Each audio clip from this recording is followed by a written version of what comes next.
Hello, hello, and welcome to the video. This is a strange location for me to be in, but several months ago I started a video right here, or just right about here anyway, showing you what had happened to my house, our house, after a recent fire. I'll put that video up here on the screen in case you haven't seen it. Go through the house right now. You can see as I walk into the house how much has been burned, how much has been lost. It was a real disaster. And now I'll just pick you up and we'll see what things look like right now. So taking you on a bit of a walk here, and we'll go around this corner here into the door, turning here into this little passageway and into what is now my office. And we're back to normal. So what I want to do in today's video is to discuss a bit about what's been going on here, the new changes you might say, and then get to some Dharma at the end. I don't want to leave this video without a little bit of a Dharma message, a little bit of stuff from the early suttas. So as is pretty clear, things are somewhat, we want to say, back to normal here. I'm back in my house. We're back in our house. Insurance has covered virtually everything, or at least a large portion of what we needed to do. I did lose some of my books. Fortunately, most of them were able to be cleaned and returned. Some are in pretty bad shape, but at least I can still use them. We lost other material, of course, as well, but insurance, as I say, has been very useful, and I highly recommend having homeowners insurance or renters insurance if you don't, because it really makes all the difference in the case that you have a fire like we did. And we also, given the opportunity of having a house that was literally taken down to the studs, totally cleaned out inside because of the smoke damage, we had the opportunity to redo some things, to do some things slightly differently. And so we decided to make some changes. And I did want to at least spend a few minutes talking about a few of those changes that that I had researched over the months that we were out of the house and thinking about these things. Because if you're in a similar situation, if you're doing a renovation, if you're buying a house, perhaps even if you're renting, you might find this useful.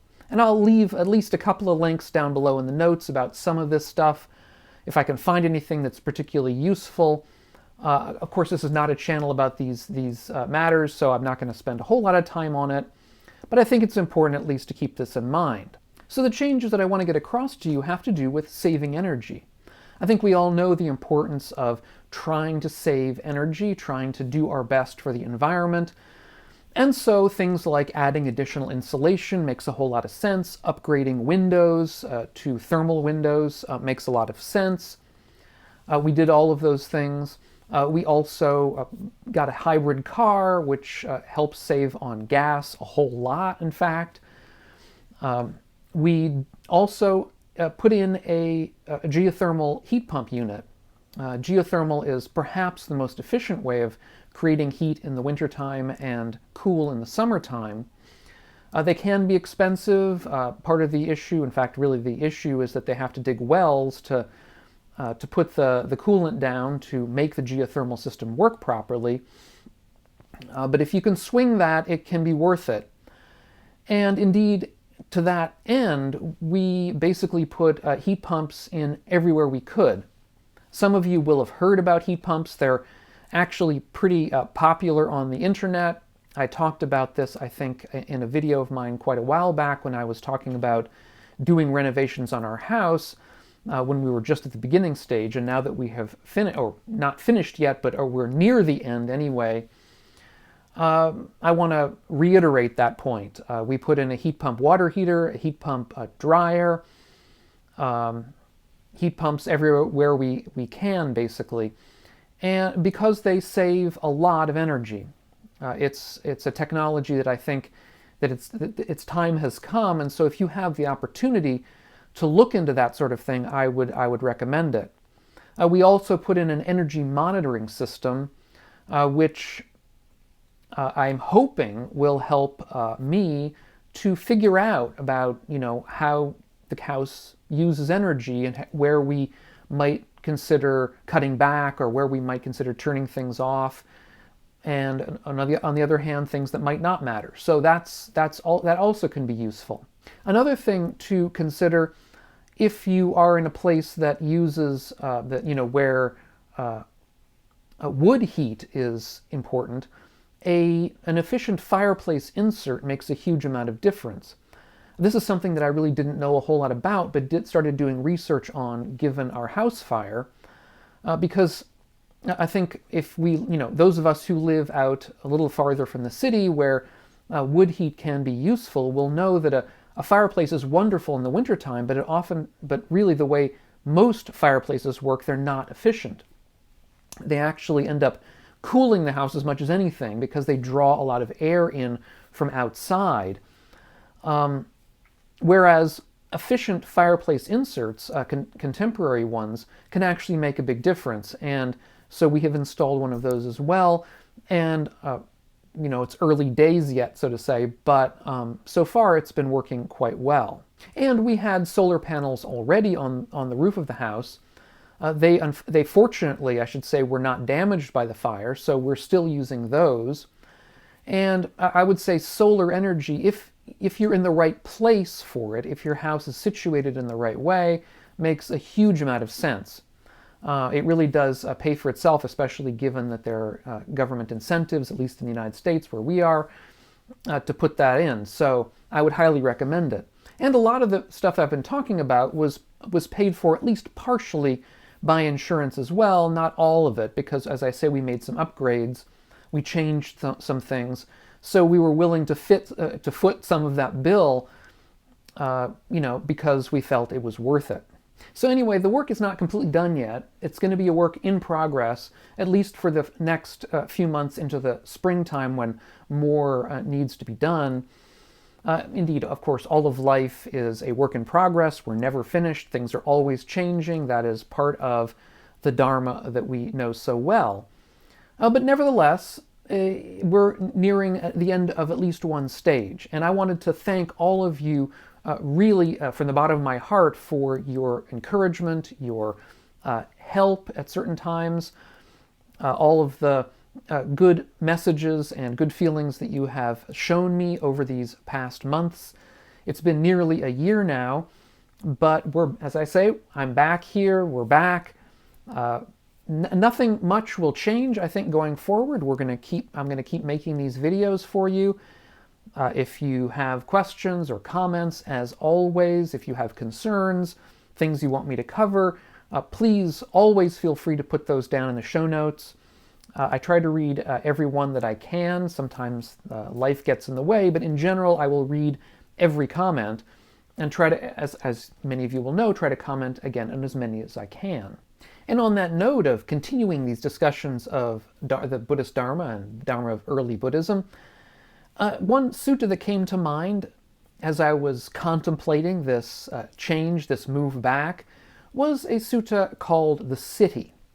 In this sutta, the Buddha reflects back on a time before he had become enlightened, when he was still what's known as the Bodhisattva. In the early texts, there's really only one Bodhisattva with a capital B, and that's the Buddha himself before he was enlightened. And the Buddha reflects back upon that time when he was searching for an end to suffering, or to dukkha, as it's called in early Buddhism, or in Buddhism in general. And he thinks about what comes to mind when he's thinking about this end to suffering is what will eventually be called the chain of dependent origination. This is a causal chain, a chain of conditions that lead us throughout our lives towards suffering, towards dukkha. And he began to realize that since this chain of causation leads to suffering, if we could somehow break the chain, if we could reverse some of these causes, we might be able to get ourselves out from under dukkha or suffering. Now, the precise account of that chain of causation doesn't need to detain us here. I've discussed the chain of dependent origination in past videos. I'll leave a link to a playlist, a short playlist of a few videos where I go into it if you don't know about that. it's a very important part of the Buddhist Dharma. But in any event, the Buddha, or we might say the Bodhisattva at the time, analogizes his awareness of this chain of dependent origination, this chain of causation, as a rediscovery of an ancient city that had been lost in the forest. And it's kind of interesting to think back, to think about how in 5th century BCE India, there would have been cities lost in the forests. Cities, of course, from centuries or millennia before the Buddha's lifetime that had been inhabited and then deserted. And so the Buddha, as I say, thinks about this possibility. He says, suppose a person was walking through a forest. They'd see an ancient path, an ancient route traveled by humans in the past. Following it along, they'd see an ancient city, an ancient capital, inhabited by humans in the past. It was lovely, complete with parks, groves, lotus ponds, and embankments. Then that person would inform a king or their minister about this all and say, "Sir, you should rebuild that city."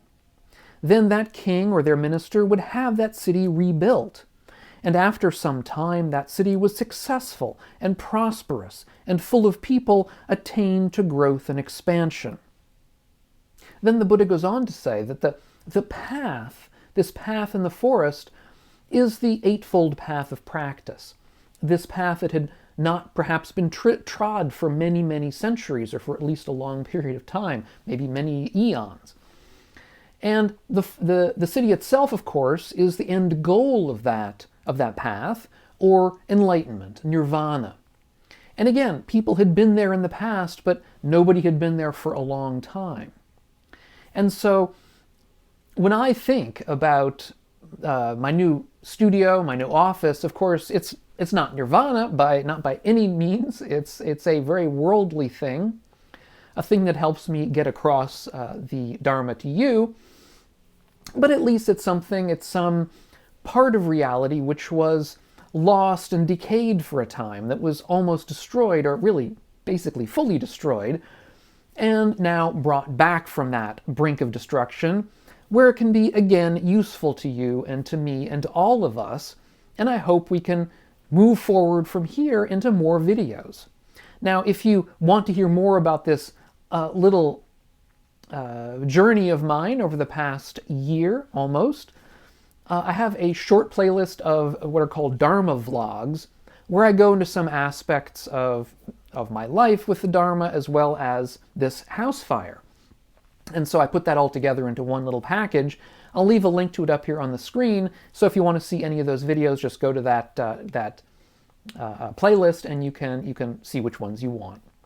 Thanks so much to all of you. As I say always, your interest in all of this material and help to me has made all the difference, really. And thanks, of course, to my patrons over on Patreon, who are the rock here. And I hope we'll catch you on the next one of these videos. And meanwhile, all of you, be well.